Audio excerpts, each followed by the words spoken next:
Bonjour et bienvenue dans une nouvelle consultation du Dr Sales. Alors aujourd'hui, on va aborder une question qui est un grand classique, tellement classique d'ailleurs que je la pensais totalement usée jusqu'à la corde et que je retrouve pourtant très régulièrement dans ma boîte mail. Et cette question tient en ceci: comment est-ce que je passe le gatekeeper? Comment est-ce que j'arrive à dépasser le stade de l'assistant, de la secrétaire pour obtenir un entretien téléphonique ou un rendez-vous avec le décisionnaire qui fondamentalement m'intéresse?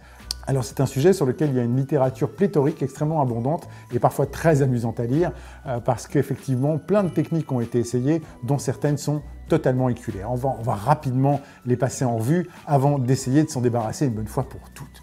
Qu'est-ce qui fonctionnait et qui, à mon avis, ne fonctionne plus? Bien sûr, vous pouvez essayer de jouer sur votre autorité naturelle en descendant le timbre de votre voix, en étant le plus ferme possible et en essayant d'être insistant et terriblement ferme et autoritaire. Ça peut fonctionner, bien entendu. Bien sûr, vous pouvez essayer de noyer votre interlocuteur dans un jargon technique auquel il ou elle ne comprendra pas grand-chose et n'aura comme dernier réflexe que de vous passer la personne à laquelle vous souhaitez parler. Bien sûr, vous pouvez essayer d'appeler en dehors des heures pour essayer de bypasser cette personne dont vous soupçonnez qu'elle arrive à 9 h et qu'elle part à 17 h.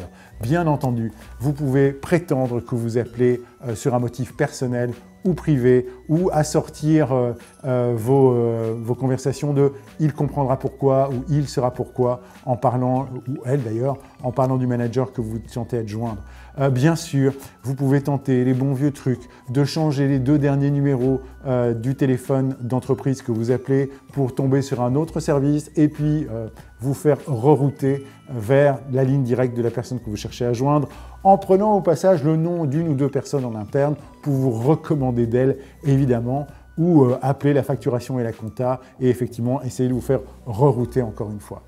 Toutes ces techniques, pour moi, sont totalement éculées. Je ne dis pas qu'elles ne fonctionnent pas, je ne dis pas qu'elles ne peuvent pas arriver à du résultat, mais à quel résultat arrive-t-il si ce n'est arriver à finalement bafouer et grandement vexer quelqu'un qui est un salarié de l'entreprise que vous voulez faire comme client?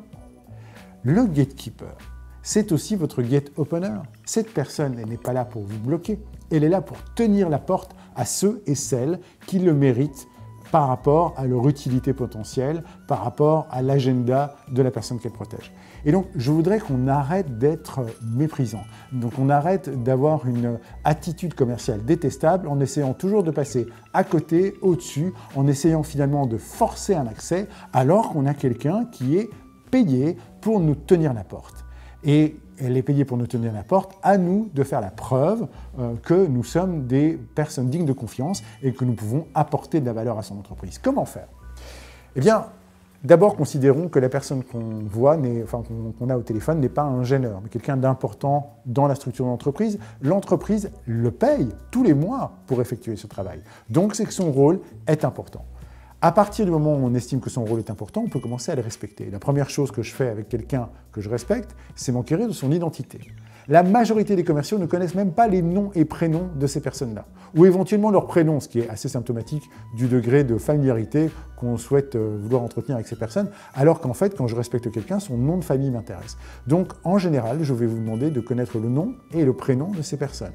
Ensuite, de connaître leur intitulé de fonction exact, d'essayer de comprendre en quoi consiste leur travail, d'essayer de demander son avis, son conseil, parce que finalement, c'est la meilleure personne pour arriver à vous organiser un rendez-vous en respectant le cadre-temps du manager ou du décideur dont elle essaye de défendre l'agenda. Éventuellement même de demander son aide et si elle vous accorde son aide, vous savez qu'il est très difficile de résister à une demande d'aide, si elle vous accorde son aide au moins une fois, vous jouez avec ce qu'on appelle le biais de cohérence, elle sera probablement encline à vous aider une 2e fois ou une 3e fois. Mais vous pouvez encore aller plus loin. Essayez de décliner votre propre proposition de valeur à l'oreille de cette personne-là. Ça vous obligera à essayer d'utiliser le bon ton et le bon vocable pour la convaincre de l'utilité réelle du produit ou du service que vous avez à vendre. Et si, en fin de compte, vous n'êtes pas capable de convaincre le gatekeeper de l'utilité des produits ou du service que vous avez à proposer, en vertu de quoi la personne qu'elle protège serait susceptible d'être sensible aux mêmes arguments. Donc, essayez de décliner la proposition de valeur que vous avez. Autre chose, considérez-la comme un membre de l'entreprise que vous visez. Au même titre que vous ajouteriez votre interlocuteur final, le décisionnaire achat, sur votre propre LinkedIn, ajoutez cette personne aussi. Il y a de grandes chances qu'elle y soit. Et non seulement elle y est, mais elle a un profil que vous pouvez consulter. Vous pouvez effectivement en savoir plus sur elle. Pour avoir testé ça auprès de 2 personnes qui me résistaient et qui vraiment ne voulaient pas me laisser passer, j'ai fini moi-même par faire quelque chose d'amusant. Je leur ai écrit une recommandation sur LinkedIn, une recommandation tout à fait sincère, absolument pas cynique, sur la qualité et l'efficacité du travail qu'elles menaient en protégeant les personnes dont elles avaient la charge. Eh bien, croyez-moi, elles ont apprécié le fait que je fasse cette recommandation-là, parce que c'était une recommandation sincère qui mettait en avant leur qualité et la qualité de leur travail. Je connais même un commercial qui, lorsqu'on lui résiste beaucoup, finit toujours par faire un cadeau avec exactement la même volonté de remercier la personne. Un bouquet de fleurs en l'occurrence, une boîte de chocolat une deuxième fois, en disant voilà, bah écoutez, même si j'arrive pas à parler à la personne que je veux atteindre, je dois reconnaître la qualité de votre travail, vous faites super bien le travail, vous savez quoi, bah, je vous ai fait envoyer une boîte de chocolat ou je suis venu vous déposer un bouquet de fleurs. Je ne vous demande pas d'en arriver tout le temps à ces extrêmes-là, mais c'est la meilleure façon d'arriver à montrer qu'au lieu de s'opposer à ces personnes, vous les considérez comme étant des relations potentiellement intéressantes. Et j'ajoute, ces personnes-là aussi vont avoir une vie professionnelle après. Rappelez-vous qu'elles vont peut-être demain être nommées à d'autres fonctions et que le souvenir qu'elles vont garder de vous permettra de nouveau d'accéder plus facilement ou beaucoup plus difficilement à d'autres décideurs. Donc, dans une vente relationnelle de long cours, nous avons bien intérêt à traiter tout le monde avec un minimum de respect. Et c'est ça le principe de la fonction commerciale. Sans arrêt, nous pleurons sur la mauvaise réputation que les vendeurs peuvent avoir. Eh bien, tentons de mériter une meilleure réputation en commençant par respecter tous nos interlocuteurs, non seulement ceux qui signent nos contrats, signent nos bons de commande, mais toutes les autres personnes de l'entreprise qui contribuent à faire de la création de valeur chez nos clients. Respectons les autres. C'est en donnant aux autres le respect qu'ils méritent qu'un jour ou l'autre, nous retrouvons le mérite que nous voulons avoir et le respect que nous voulons avoir en tant que commerciaux. Nous nous retrouvons bientôt pour une prochaine consultation du Dr Sales.